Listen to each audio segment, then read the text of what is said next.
The Discovery. The Great Hall of the Galactic Council had never been so quiet. Ambassador Crixtal from the Zenthari Empire tapped his clawed fingers against the smooth metal table. His three eyes kept looking at the massive screen that showed pictures no one could explain. "These ships are older than anything we have ever found," said Dr. Velnara, the Council's head scientist. Her blue skin had turned pale as she spoke. "Our tests show they are at least 10 million years old, maybe more." The screen showed twisted metal shapes floating in the dark space of the outer rim.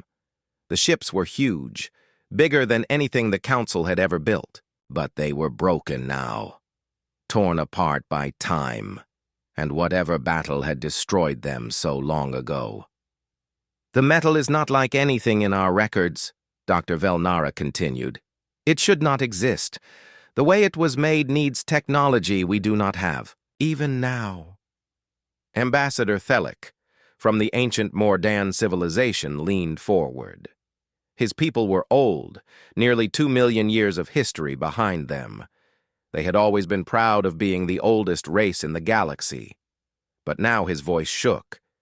"You are saying these ships are older than the Mordan? Older than all of us?" "Much older," the scientist replied. "But that is not the strangest part." The screen changed. Now it showed symbols carved into the broken metal. The marks were simple but clear. Everyone in the room could read them because the translation computers had already done their work. "These markings," Dr. Velnara said slowly, "they are in human writing." Every being in the room turned to look at Dr. Elena Vasquez. She was the only human there, sitting at the far end of the table. Her dark hair was pulled back and her brown eyes were wide with shock. "That is not possible," she said quietly. "Humans only reached space 300 years ago. We only met other species 100 years ago. There must be some mistake." "There is no mistake," said Chancellor Corveth, the leader of the Council. His deep voice filled the room. "We have checked the data many times. These are human ships, but they are older than any civilization we know." Elena stood up slowly. Her hands were shaking. "I need to see the data myself. There has to be an explanation." "You will have access to everything," the Chancellor said. "But first, we need to know if your people are hiding something from us. Are there things about human history you have not told the Council?" "No," Elena said firmly. "We have shared everything. Our records go back thousands of years. We have never been to space before. We have never built ships like these." The room was quiet again. Then Ambassador Crixtal spoke. "Perhaps the humans forgot their own history. Many species have lost parts of their past." "For 10 million years?" asked Thelic. "That is impossible." Dr. Velnara brought up new images on the screen. "There is more. We found databanks in 3 of the ships. Most of the information is damaged, but we recovered some files. The screen showed star maps that looked familiar but wrong. The galaxy was there, but the stars were in different places. It was like looking at home from 1 million years ago." "These maps show the galaxy as it was long ago," the scientist explained. "Before the Mordan civilization, before any of us existed, but the maps are marked in human language. There are notes about trade routes, safe harbors, and warnings." "What kind of warnings?" Elena asked. "Warnings about something coming from outside the galaxy, something dangerous. The files are too damaged to read most of it, but there are references to something called the Dark Tide and the Hungry Ones." Elena felt cold. Those words sounded familiar somehow, like an old song she had heard as a child, but could not remember. "There is one more thing," Dr. Velnara said. "We found bodies." The screen changed again. Now it showed the remains of beings in strange suits. The bodies were old, turned to dust long ago, but the suits had protected some of the bones. We tested the remains. The DNA is human. Not like humans today, but human. As if these people were your ancestors from long ago. Elena sat down hard. The whole room was spinning around her. This could not be real. Humans had never been an ancient space-traveling people. They had records going back to cave paintings. There was no gap in their history big enough to hide a galactic civilization. "I need to contact Earth immediately," she said. "Our historians and scientists need to see this data." "Of course," said Chancellor Corveth. "But Dr. Vasquez, you must understand. If humans built ships like these 10 million years ago, it changes everything we know about the galaxy. It changes everything we know about your people." Elena nodded slowly. She looked at the broken ships on the screen again. They were beautiful even in their destroyed state. The design was smooth and elegant, like art as much as machines. "There is something else that troubles me," said Ambassador Thelic. "If humans were this advanced so long ago, what happened to them? Why did they disappear? Why did your people start over as primitives?" "Maybe they did not disappear," said Dr. Velnara quietly. "Maybe they chose to forget." The room went silent again. The idea that any species would choose to give up such power and knowledge was almost impossible to believe. Elena looked around the room at all the alien faces watching her. She could see fear in their eyes now. Fear of what humans might really be. Fear of what they might remember. "I promise you," she said, "I will find answers. If my people have forgotten something this important, I will help them remember." But, even as she said it, Elena wondered if some things were forgotten for a reason. The broken ships on the screen looked like they had died in battle.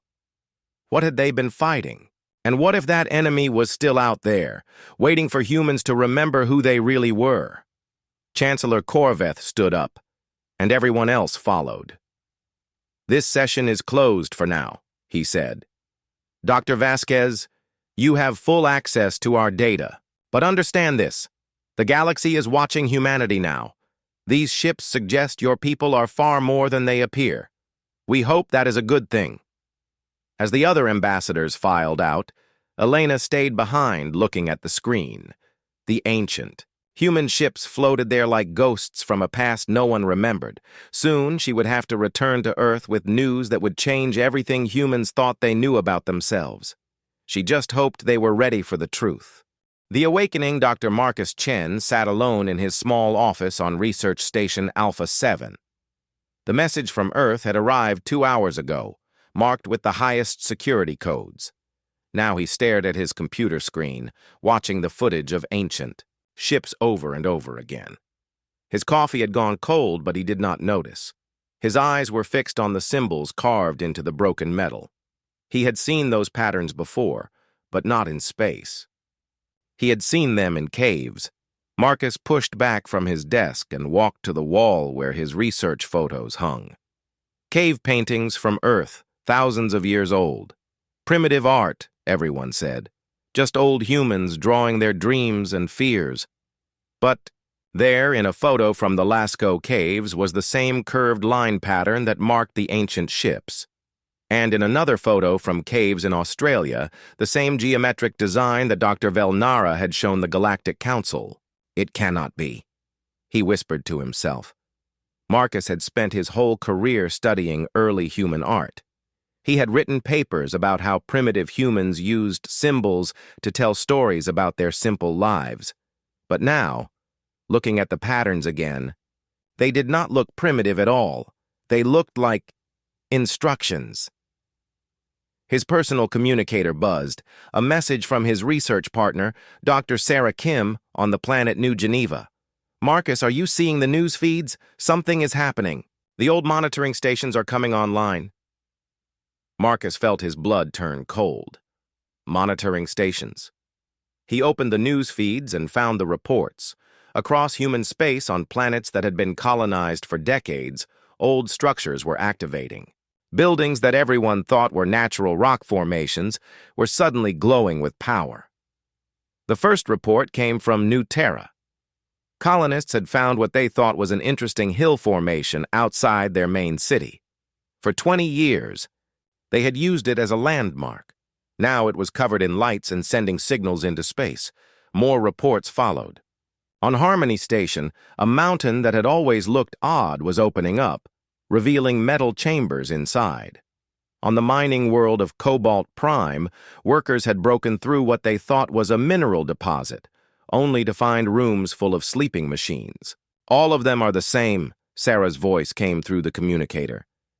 Ancient human technology, and Marcus, they all have the same symbols you study in the caves. Marcus ran his hands through his gray hair. This was impossible. Humans did not have ancient technology. They barely had fire a few thousand years ago. Their history was clear and simple. They had grown slowly from primitive beginnings to their current level of civilization. But the evidence was right in front of him. He opened his files and began comparing the cave paintings to the symbols from the ancient ships.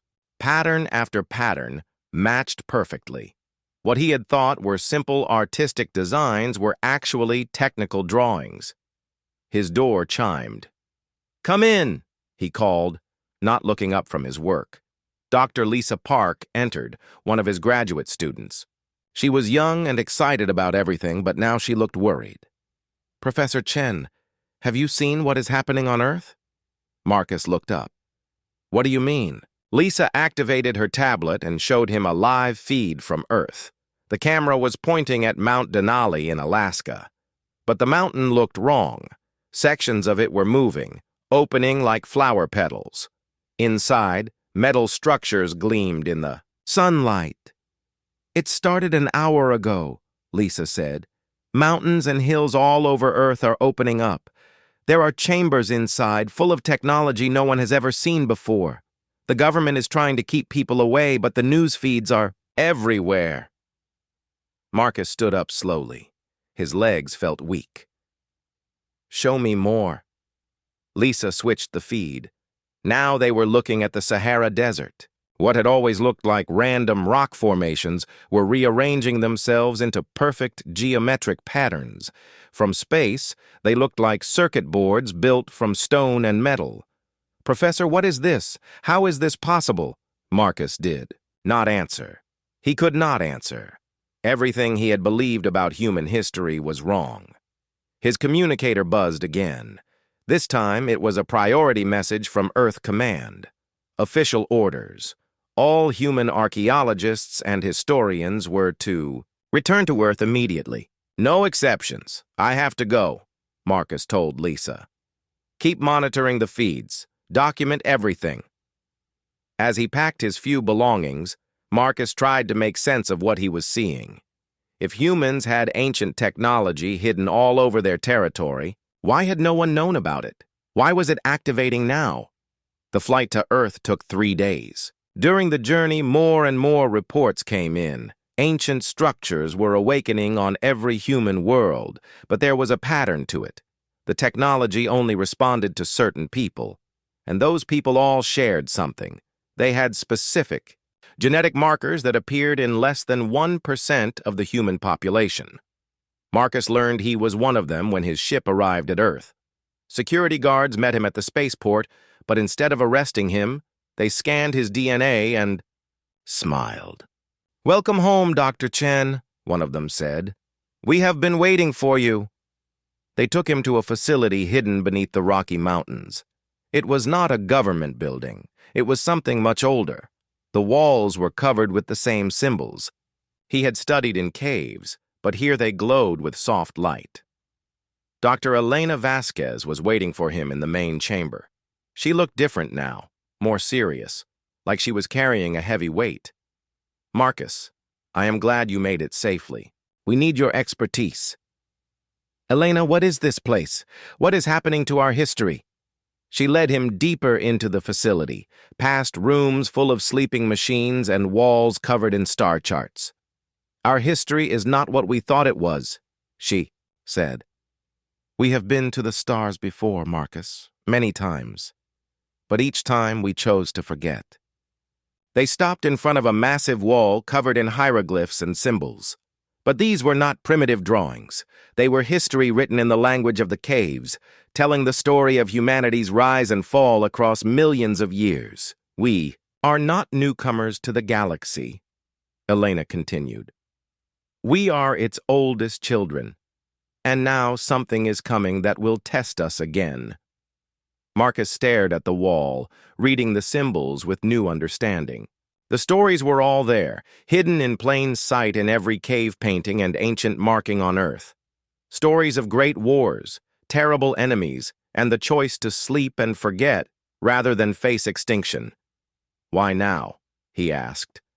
Why are the systems awakening now? Elena pointed to the newest symbol on the wall, one that seemed to pulse with its own light.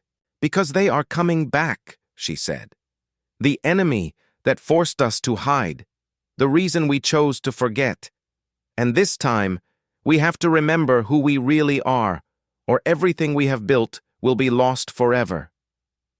Outside the facility, across the Earth and throughout human space, ancient machines continued their wake-up sequence.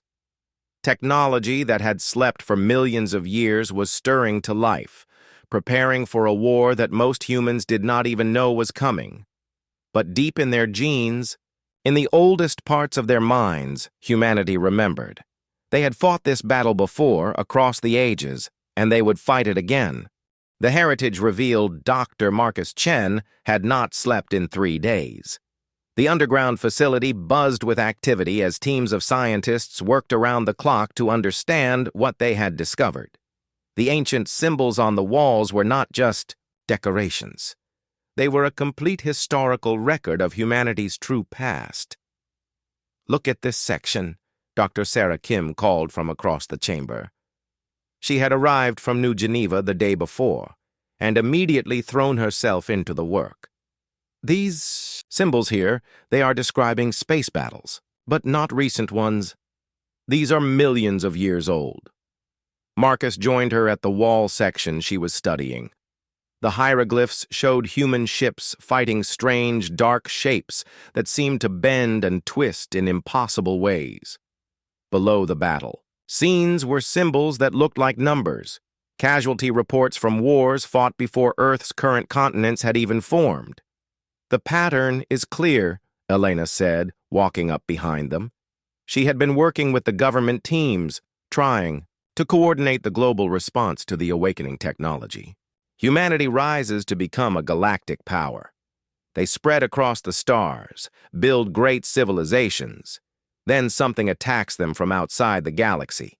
They fight, they lose, and the survivors choose to forget everything and start over as primitives.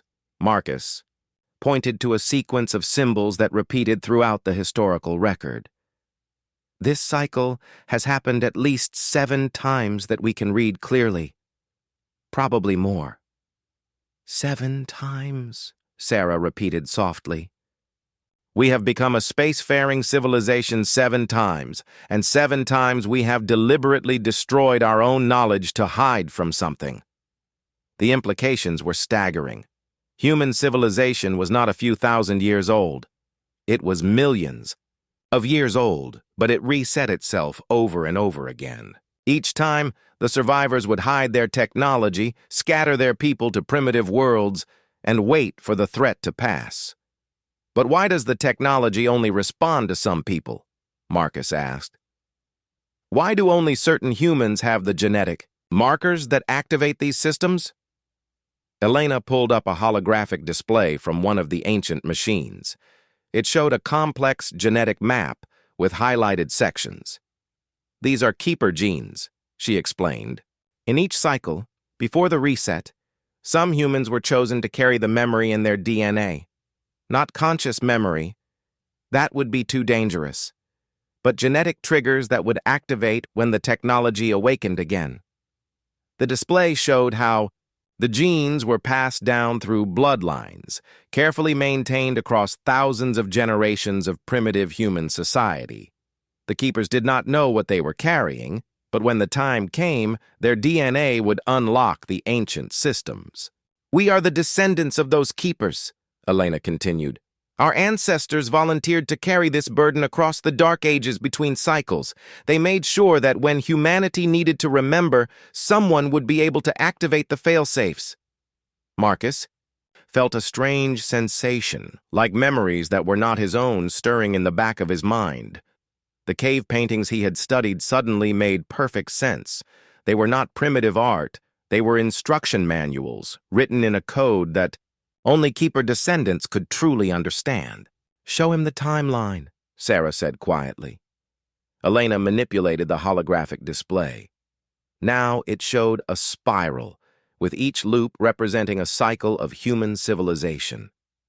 At the bottom of each loop was a dark period, the reset when humanity deliberately became primitive again. At the top of each loop was a golden age of technology and space travel. "The cycles are getting shorter," Elena explained. "The first one we can read clearly lasted 50 million years. The second was 30 million. This current cycle has only lasted 10,000 years. "Why shorter?" Marcus asked, though part of him already feared the answer. "Because the enemy is getting stronger. Each time they come back, they are harder to fight. Each time we have less time to prepare before the next attack." The chamber fell silent, except for the soft humming of ancient machines powering up after eons of sleep. The weight of this knowledge was overwhelming. Humanity was not a young species learning to walk among the stars. They were an ancient warrior, race that had been fighting the same battle across geological ages. Dr. James Morrison, the head of Earth's archaeological department, entered the chamber looking exhausted. He had been leading teams that were exploring newly activated sites around the globe. "We have translated more of the records from the Australian site," he announced. "The news is not good." He activated his tablet and projected the new information for everyone to see. The symbols showed star charts and dates, but also something else: detection patterns that looked disturbingly familiar. "These are sensor readings," he continued, "from the edge of the galaxy. The same signatures we found in the databanks of those ancient ships the Galactic Council discovered." Marcus felt his heart sink. "They are already here." "Not here yet," Morrison corrected. "But close. The sensors show the enemy fleet approaching the galaxy's outer rim, just like the ancient records predicted they would." Elena brought up another display showing the current state of galactic civilization. Hundreds of species, trillions of beings, all unaware of what was coming toward them. "In previous cycles, humanity fought alone," she said.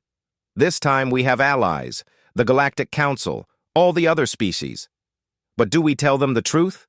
Do we reveal that we are not newcomers but the galaxy's oldest guardians?" "They would never believe it," Sarah said. "And even if they did, would they trust us? We have been hiding our true nature from them." Marcus studied the ancient battle records again. In every previous cycle, humanity had fought desperately, but ultimately lost. The enemy was too powerful, too alien, too hungry. The only victory was in hiding, in becoming so primitive that the invaders ignored Earth as unimportant. "But this time might be different," he said slowly. "This time we have kept more technology than ever before. The hidden bases, the sleeping warships, the genetic memories. Maybe we kept them because this time we plan to win instead of just survive." Elena nodded. "The ancient records suggest this is the final cycle. Either we defeat the enemy permanently this time or there will be no next cycle to prepare for." Across the facility, alarms began to sound. Not emergency alarms, but wake-up calls. More ancient systems were coming online, responding to the approaching threat. Somewhere in the depths of the mountain, machines that had slept for millions of years were stretching and testing their systems. "How long do we have?" Marcus asked. Morrison checked his latest data. "Based on the sensor readings and the speed, they traveled in previous invasions, perhaps 6 months before they reached the outer colonies. Maybe less. 6 months to prepare for a war that had been fought across the ages. 6 months to decide whether to reveal humanity's true nature to their galactic allies, or to prepare once again for the long hiding. But as Marcus looked around at the awakening technology, at the genetic descendants of ancient warriors, and at the complete historical record written on the walls, he realized something important. This time felt different. The humans of this cycle had not just survived, they had thrived alongside other species. They had built something worth protecting that went beyond just their own survival. "We tell them," he said finally. "We tell the Galactic Council everything, not because we need their help, but because they deserve to know what they are facing. And because this time, we are not fighting just for humanity. We are fighting for all of them." Elena smiled grimly. "Then we better hope they are ready to learn that their newest galactic neighbors are actually their oldest protectors." Outside, the ancient machines continued their awakening, preparing for the final battle in a war that had been fought since before the current galaxy had settled into its spiral arms. The ancient enemy returns. The emergency session of the Galactic Council had been going on for 6 hours. Representatives from every major civilization crowded into the Great Hall, their voices creating a chaos of different languages and emotional displays. At the center of it all, Dr. Elena Vasquez stood before the massive display screen, trying to explain the impossible. "You are asking us to believe," Chancellor Corveth said slowly, "that humanity has been the galaxy's secret guardian for millions of years?" "I am not asking you to believe anything," Elena replied calmly. "I am showing you the evidence." The screen displayed the complete archaeological record that human teams had uncovered over the past month. Ancient star charts showing the galaxy's evolution, battle reports from wars fought before any current civilization existed, and most importantly, detection logs from deep space monitoring stations that had been watching the void between galaxies for eons. Ambassador Krikstal leaned forward, his 3 eyes fixed on the data. "These monitoring stations you speak of, they are operational now?" "All 47 of them," Elena confirmed. "They have been tracking the enemy fleet for the past 3 months. The entities our ancestors called the Devourers are approximately 4 months from reaching our galaxy's outer rim." Dr. Velnara, who had first analyzed the ancient human ships, brought up her own displays. "We have been studying the technology from those derelict vessels. The power signatures are unlike anything we understand. But Dr. Vasquez, if humans built these weapons millions of years ago, why did they lose the previous battles?" Elena's expression grew dark. "Because the Devourers are not like anything else in this reality. They do not simply destroy civilizations, they consume them.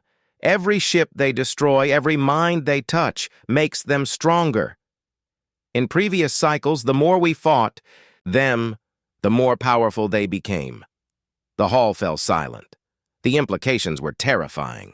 An enemy that grew stronger from battle, that fed on the very act of resistance. "Then how?" asked Ambassador Thelic. "Do you propose to fight something that becomes more powerful with each victory?" Before Elena could answer, an urgent signal came through the communication systems. A human voice, tight with controlled fear. "This is Deep Space Monitor Station Omega-12. We have visual contact with the enemy fleet." The main display switched to show a live feed from the monitoring station. At first, there was only empty space, the darkness between galaxies where no stars shine. Then the camera zoomed in, and everyone in the chamber saw them. They were not ships in any traditional sense. They looked like tears in space itself, dark wounds that moved against the stellar background. As the camera focused, more became visible. Hundreds of them, thousands, flowing through the void like oil spreading across water. "My God," whispered Dr. Velnara. "What are they?" "They are consciousness given hunger," Elena said. "In our ancient records, they are described as entities that exist partially outside normal space-time. They feed on organized thought, on the patterns that make civilizations possible. When they consume a species, they do not just kill the bodies, They devour the very concept of that species from reality. The feed from the monitoring station continued, showing the dark fleet's approach. As they watched, one of the entities seemed to notice the camera. The image distorted, twisted, as if reality itself was being bent around the creature's attention. Then the feed went dead. Omega-12 is gone, the human operator reported. All contact lost. Chancellor Corveth stood up slowly, his massive form towering over the assembly. If what you say is true, Dr. Vasquez, then we are facing an enemy that cannot be defeated by conventional warfare. What solution do your ancient records offer? Elena manipulated the display to show technical diagrams from the awakened human archives. In previous cycles, our ancestors discovered that the devourers can only be permanently destroyed by weapons that attack the fundamental structure of reality itself. Not just matter and energy, but the underlying laws that govern how the universe works. That is impossible, Dr. Velnara objected. No technology can rewrite the laws of physics. Human technology could millions of years ago, Elena replied, and it can again. The sleeping warships that have been awakening across our territory are not just advanced vessels. They are reality manipulation platforms capable of creating localized zones where different physical laws apply. The display showed the current status of the human fleet. Across human space, ancient vessels were rising from hidden bases, emerging from asteroid fields where they had waited for eons, and phasing into normal space from dimensional hiding places. Each ship was massive, dwarfing even the largest vessels in the current galactic navy, but more impressive than their size was their crew status. According to the readouts, the ships were fully operational despite having no living crews aboard. Who operates these vessels? Asked Crixtall. Elena's voice became quiet, respectful. The volunteers from previous cycles, human consciousness patterns, that chose to be uploaded into the ship systems rather than undergo the memory wipe. They have been waiting in the ship computers for millions of years, maintaining the vessels, planning for this moment. The weight of that sacrifice hung heavy in the air. Beings who had chosen to give up death itself, to remain aware and alone for geological ages, just to be ready when the ancient enemy returned. How many ships? Chancellor Corveth asked. 2,347 major vessels, Elena replied, plus support craft and automated defense platforms, the full might of human civilization from across 7 cycles of galactic history. Ambassador Thelic, whose people had always prided themselves on being the galaxy's eldest race, spoke carefully. Dr. Vasquez, if humanity reveals this fleet, it will change the balance of power in the galaxy forever. Other species will fear you. Some may even consider you a greater threat than these devourers. Elena met his gaze steadily. We understand the risk. For millions of years, we have chosen to remain hidden rather than rule. But this time is different. This is the final confrontation. Either we end the cycle here, or there will be no next cycle for anyone. New alarms sounded throughout the chamber. More monitoring stations were going offline as the Devourer fleet advanced. The enemy was moving faster than predicted, consuming the automated sensors as they approached. We need to make a decision, Chancellor Corveth declared. Do we trust humanity with this knowledge? Do we allow them to reveal their true nature and fight this battle for all of us? The vote was closer than Elena had hoped, but it passed. The Galactic Council would support humanity's revelation and assist in coordinating the defense.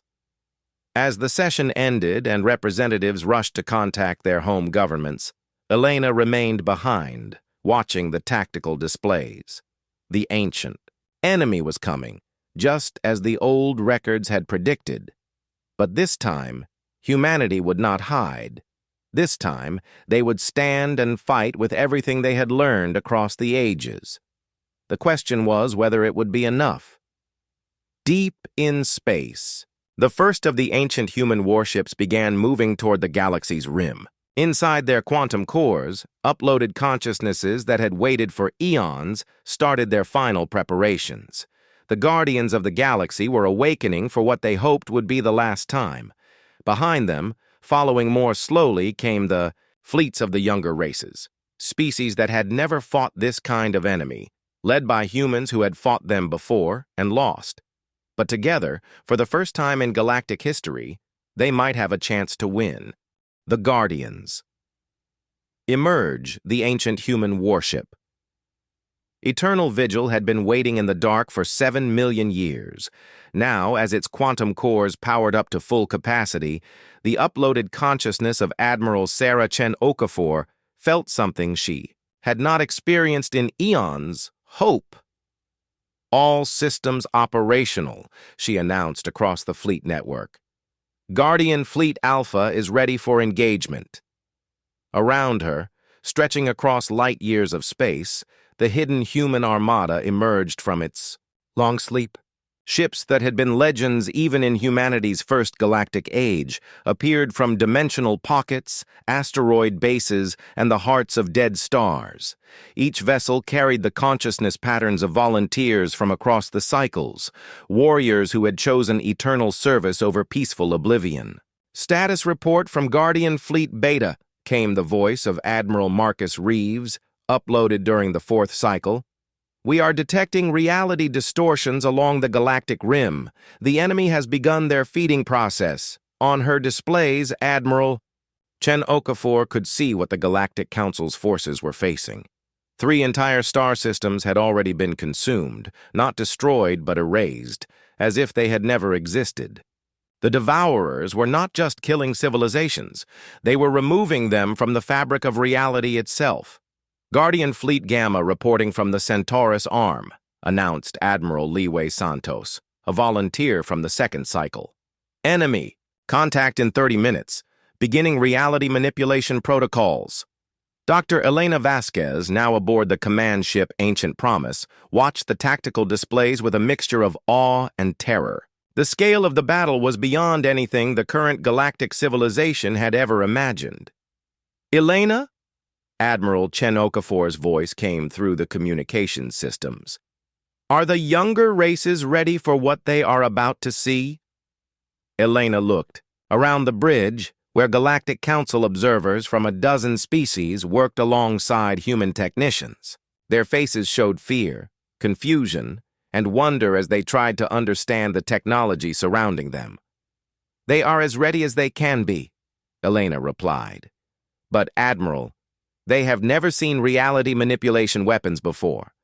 The psychological impact might be severe, better than the psychological impact of being consumed by the Devourers," the ancient consciousness replied grimly. The first engagement began at the galaxy's edge, where Guardian Fleet Gamma encountered a cluster of the enemy entities. The battle was unlike anything in recorded galactic history. The human ships did not fire conventional weapons. Instead, they projected zones of altered physics around the Devourers. In one area, time moved backward, causing the entities to retreat into their own past. In another, the fundamental forces were rearranged so that gravity repelled instead of attracted, tearing the creatures apart at the subatomic level. "It is working," Dr. Velnara whispered, watching the engagement from the Council's observation post. "They are actually destroying them," but her celebration was premature. The Devourers adapted quickly, merging together into larger entities that could survive the localized reality changes. As they consumed their destroyed fellows, they grew stronger, more resistant to the human weapons. "This is why we always lost. Before," Admiral Chen Okafor explained to Elena. "The more we fought them, the better they became at fighting us. But this time, we have an advantage we never had before." "What advantage?" Elena asked. Instead of answering directly, the Admiral activated the fleet-wide communication system. Her voice reached every human ship, every uploaded consciousness that had waited through the dark eons for this moment. "All Guardian units, this is Admiral Chen Okafor. Authorization code Omega-7. Begin the final protocol." Elena felt a chill. run through her. She had read about the final protocol in the ancient records, but had hoped it would never be necessary. Across the human fleet, the massive warships began to change. Their hulls split open to reveal cores of pure energy, reality manipulation devices that had been built not just to fight the Devourers, but to do something far more drastic. Elena, the Admiral's voice was gentle now, almost maternal. We need you to contact the Council fleets. Tell them to retreat to minimum safe distance. What we are about to do will affect a significant portion of the galaxy. Elena opened the communication channels to the Galactic Council forces. All Council vessels, this is Dr. Vasquez. Retreat immediately to coordinates Alpha 77. Move back at least 1,000 light-years from the battle zone. 1,000 light-years? Chancellor Corveth's voice came back. Dr. Vasquez, that will take our fastest ships weeks to reach. What are the humans planning? Elena looked at Admiral Chen Okafor's holographic image. The ancient warrior's face was calm, peaceful even, as she prepared for what was coming. The human fleet is going to rewrite the physical laws of this entire region of space, Elena said quietly. Permanently. They are going to create a zone where the Devourers cannot exist, where the very concept of consuming consciousness becomes impossible. The implications hit the Council representatives immediately. Such a change would affect not just the enemy, but potentially every form of life in the region. The cost? Chancellor Corveth asked. Admiral Chen Okafor answered this time, her voice reaching the Council ships directly. The Guardian fleet will not survive the process. We will become part of the new physical laws we create. Our consciousness patterns woven into the fabric of space-time itself. But the Devourers will be destroyed, permanently, and this region of the galaxy will be protected forever. Elena felt tears running down her face. The ancient human fleet, guardians who had waited millions of years for this moment, were preparing to sacrifice themselves completely. Not just their lives, but their very existence, to save civilizations they had never met. There is more, Admiral Chen Okafor continued. The process will create a permanent barrier around this galaxy. The Devourers will not be able to return here, ever. But neither will we be able to leave. This galaxy will become isolated from the rest of the universe. The weight of that decision settled over everyone. They would be safe, but alone, cut off from whatever else might exist beyond their galactic home. Begin the final protocol, Elena said quietly. Save them all. Across the ancient human fleet, reality manipulation cores reached critical power. The uploaded consciousnesses of millions of volunteers from 7 cycles of civilization channeled their existence into one last act of protection. Space itself began to change. The fundamental constants that governed physics shifted and flowed, like liquid. Areas where the Devourers had been feeding suddenly became hostile to their very existence. The entities tried to flee, but found that the altered space-time would not let them maintain cohesion. One by one, the ancient enemy dissolved. Not destroyed, but made impossible by the new laws of reality. Their hunger, their ability to consume consciousness, simply became incompatible with existence in the transformed space. The human ships began to fade as well, their matter and energy integrating into the new physical structure they had created. But their consciousness patterns remained, spread throughout the transformed region like a protective web. Elena felt a presence in her mind, gentle and familiar. It is done, Admiral Chen Okafor's voice whispered, no longer coming through the communication systems, but speaking directly to her thoughts. The galaxy is safe, the cycle is broken, and we will always be here, watching, part of the very stars themselves.